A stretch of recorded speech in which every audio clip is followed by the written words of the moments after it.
Well, hello. I didn't see you there. My name is John Fox, I'm Rachel Fox. and we're here in Ventura County. Yeah, Yeah, we've it's a been here beautiful for a day. beautiful day. It's just like raining and cold, but now it's beautiful. But we've been here in Ventura County for about 6 years, almost 6 years, and I've been principal of a small private school here in Ventura County, and Rachel's been doing all kinds of stuff. I'm a homeschool mom and I was a foster mom for a while. We were foster parents for a while and we adopted our little boy. And yeah, now I've been doing some substitute teaching while still homeschooling Bodie and Charlotte part time. So, And yeah, so this year um, we are, well, how do I say this? Um, we're going to take a Sabbath year this year. And when I say Sabbath year, I think it's a little different than kind of a sabbatical year. I think the sabbatical year kind of comes from the idea of the Sabbath year, but in the Old Testament, it talks about every seventh year letting your land lie fallow.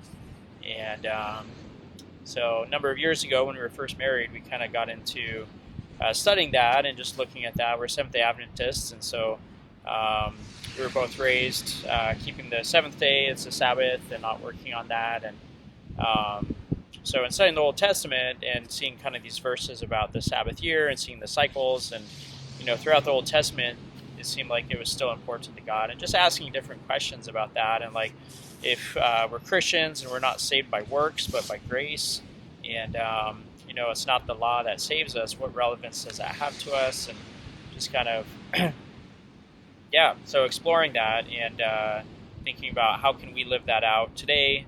We're not Jews, we don't live in ancient Israel, and what does that look like for us today? We decided to try to implement that in our lives, and we were buying a rental property at that time, and we decided to if somebody rented from us for 6 years, we would give them the seventh year rent free as kind of a way of trying to live that out, letting our land lie fallow, the things that bring us wealth, and then also just canceling debts, setting slaves free in a society that's just totally different today.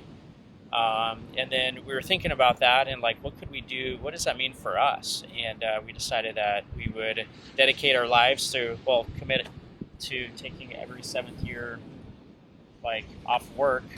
And so we did that a number of years ago. We lived in Costa Rica for a year, which is a whole another story. And then we came here to Ventura County. yeah, and we weren't necessarily sure that we wanted to do another Sabbath year for a variety of reasons. We enjoyed our year in Costa Rica. It was really meaningful and we grew a lot and really had wonderful memories that we made with our kids and our, as a family. But we came home and we weren't sure if we were going to do that again. We settled into our community here and we fell in love with our school community here. And our kids attend John's school part-time and or Jacob goes full-time, and they love it and they have wonderful friends, and it's just a really amazing community for us here. But kind of at the start of this school year, we both just kind of felt this idea back in our minds, like, well, maybe we should take another Sabbath year. And it turns out that it's like 6 years now since our last Sabbath year. And so we really prayed about it. We really talked a lot about it together, and both of us felt called to it, which was pretty substantial because we hadn't planned on it. We started the school year not even having that on our radar at all, not thinking about it for the future at all. And then a couple months into the school year, it was like a series of events just really confirmed within our hearts this, I think we need to do this. So Yeah, when we moved to this area and coming back from Costa Rica, I mean, that's a whole another whole story how we ended up here. But we kind of shared our story about the Sabbath year, and we told people that we were kind of doing the Sabbath year thing, and so people have asked us over the past couple of years, like, "Oh, so are you going to take another Sabbath year?" And our response has always been like, "Well, we'll see where God leads us," and kind of feeling like, well, probably not. Like, it was an amazing year. Like, yeah, we really enjoyed it. It was really hard too, in a lot of different ways. Just living in a different, country, different culture. We were in a little small kind of local neighborhood, kind of like balance between the expat community there and then the local community, and just living in like a house that was just a lot lower standard of living than what we have in North America or in the United States. And so I don't know, scorpions, fire ants, and just like cold water. We didn't have any hot water. Like, anyway, just a lot of things that like were just kind of challenging for us. And coming back, like, we had no idea where we were going to be. And so anyway, God led us here, and kind of over the past few years, we've been like, we'll see where God leads us. But it's been really interesting to see how He seems to be leading us back to taking that Sabbath here. And we've never been like, no, we won't do it, but just kind of like, we've just been really content where we are.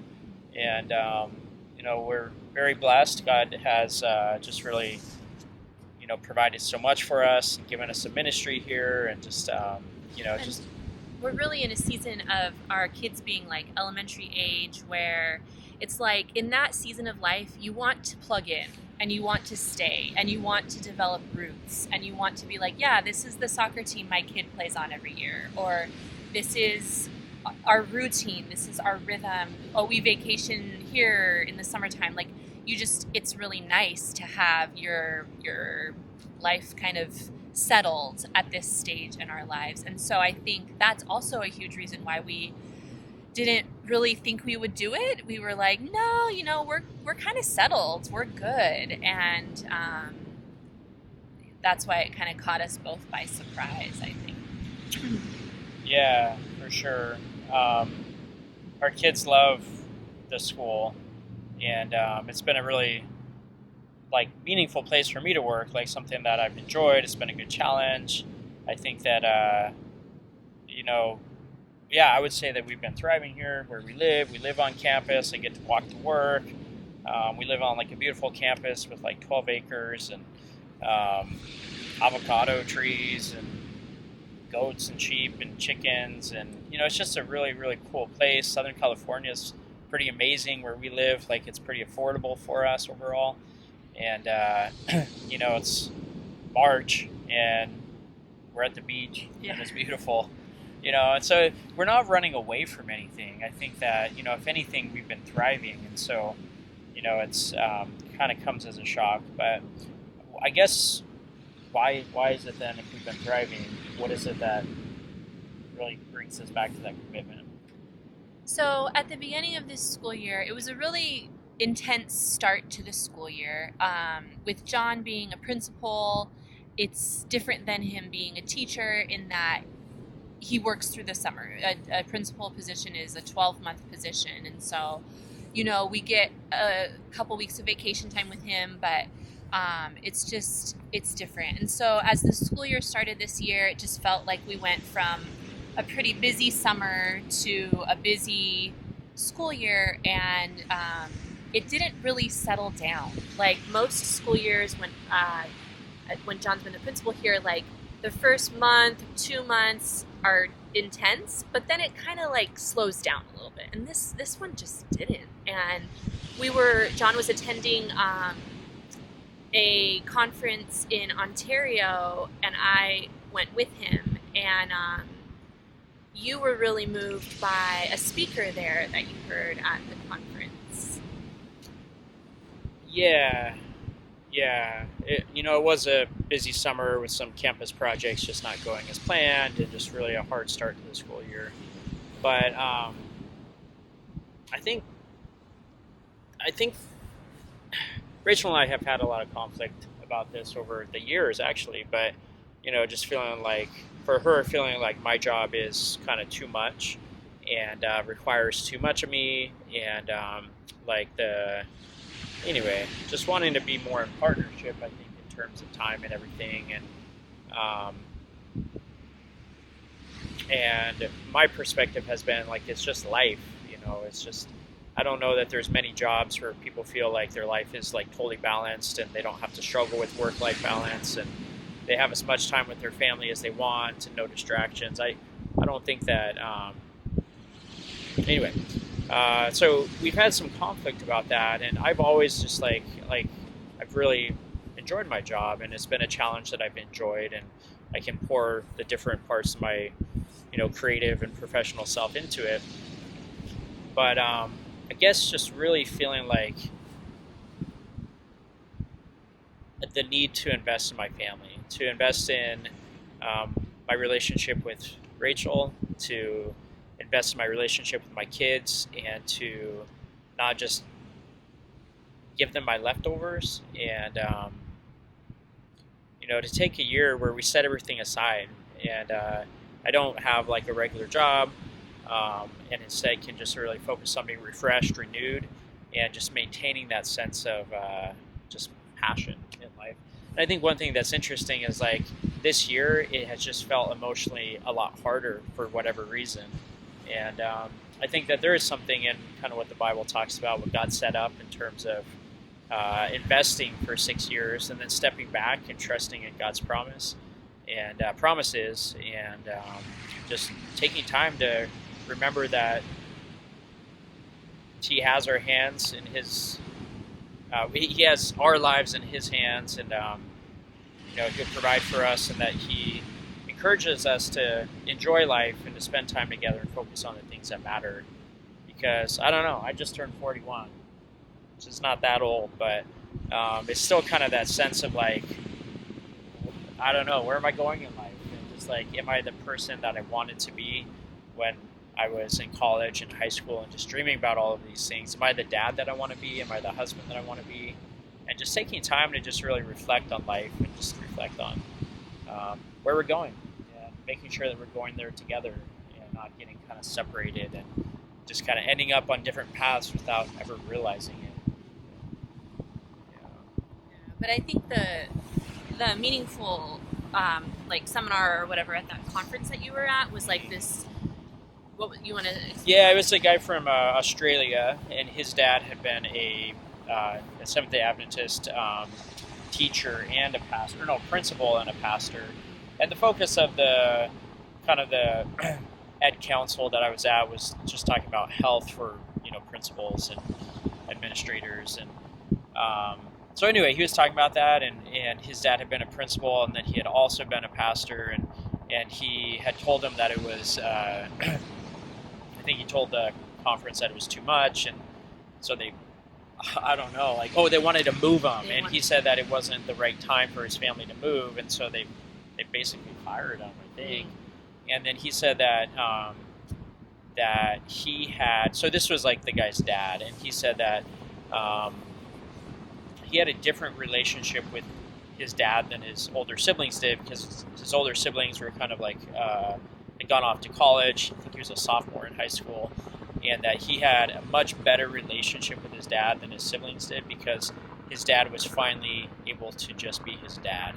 And that was really meaningful to me. Our oldest son Jacob, he told us maybe last year, he's like, "Dad, I don't want you to be my principal, I don't want you to be my teacher, I just want you to be my dad."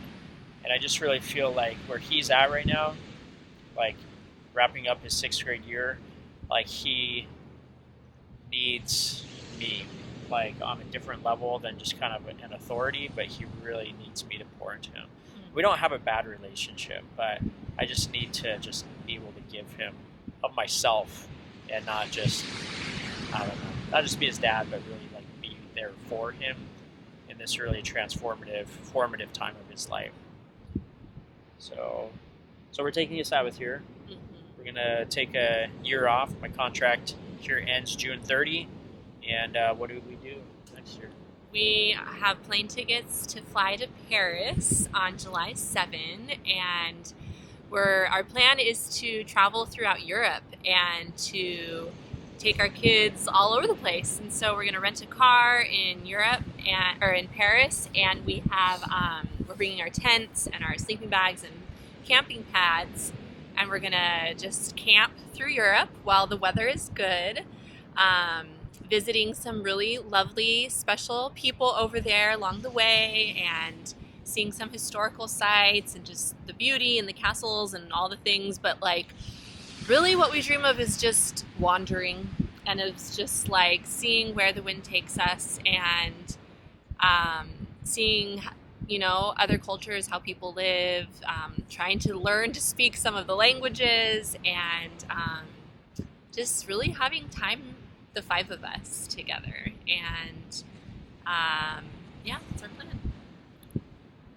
Yeah. So we don't really have a plan. We just have tickets to Paris on July 7. Our plan is to stay in Europe for most of the rest of this next year, and but we don't know where or when or exactly what that's going to look like. And it's pretty complicated because being in Europe, it's really hard to get a visa to stay more than 3 months. So there's like the European Union, basically, it's like you can be there for 90 days within 180, which doesn't really work exactly for what we want to do. So there's going to be a lot of moving around, but we're planning to see a lot, just a lot of Europe. And we're even talking about going to the Balkans and like Albania, North Macedonia, Bosnia and Herzegovina. Yeah, the UK, and Tangiers in Morocco, perhaps. we're talking about that. So I don't know. We'll see. I mean, like, you should like and subscribe to our channel. Just to follow along, see where we're going. So our videos are not going to be super classy. I mean, I don't know about that, but they're not going to be super professional. We're not going to spend a lot of time editing and making them fancy, but we just want to document for ourselves just kind of this adventure that we're embarking upon, and so we can remember it, and then also just sharing this adventure with others, and maybe in some ways it'll be an inspiration to just think about what God's calling you to. And I would say, can we afford this year? No. Hard no. As Rachel would say, immediately no. But we did the Sabbath Year in Costa Rica, and it wasn't really something that we could afford back then. I think that maybe we feel like we're in more of a financially solid place now, but we had about $800 a month back then in passive income. We had some money saved. I think it was about $17,000 saved or so, and we were able to live in Costa Rica for almost an entire year. And then we were able to come back and get started, and we still had money in the bank, no debt, debt-free. And it was pretty amazing to see all of these promises that God has in the Bible, talking about different people and different situations, but kind of these universal promises about how He will provide for us. It talks about the Sabbath year. If you let your land lie fallow, you're going to ask, like, what are we going to eat? And He says, like, whatever you harvest in the 6th year, you're going to eat from it the 6th year, the 7th year, and you'll still be eating from it when the harvest comes in again. So we saw that come true in our lives, and we're stepping out maybe in a bigger step of faith this time in terms of doing something that's more expensive than before. We have one more child than before. We have 3 children now instead of 2, and it's going to be pretty fascinating. But I guess we feel called, just with the Sabbath year, the concept of choosing to live by faith, not just talk about it, but being willing to put ourselves in places where we have to exercise that faith. And when you do that, I think sometimes you see God working in more manifest ways than when we talk about it, and then do as much as we can to try to avoid having to have faith. And then spending time with family, investing in family, being refreshed and renewed in that way, just allowing our passions to kind of regrow and develop, seeing what God is calling us to next. I have no clue. I don't know if I'm going back to the education profession or something else, but God will lead and guide us. And then when we were in Costa Rica, our third thing was fellowship and just serving people out of relationship rather than just handing out money, and a lot of stories there also. But I think this year, I would say adventure is a big one for us. And we're not going as missionaries per se. We didn't go as missionaries to Costa Rica, but God definitely used us there. And I pray that He uses us on this trip too. And our family goal is to help our kids just think about how they can be a blessing to the world around them and not just take. So that is our perspective, and we'll see what that looks like. But right now, we don't have a clear vision, but we're stepping out in faith and seeing where God takes us. So it should be pretty exciting, and we'll have some pretty cool travel videos. I know Jacob loves, our kids just love learning, and I'm excited to see some of these historical places through kids' eyes, and just having some pretty cool adventures. So anyway, thank you for just watching this video, and to all of our friends and family that we've done a terrible job at sending out Christmas cards over the past few years, and yeah, so anyway, terrible job at sending out Christmas cards. So little Speak update for yourself. We've done a pretty good job at times.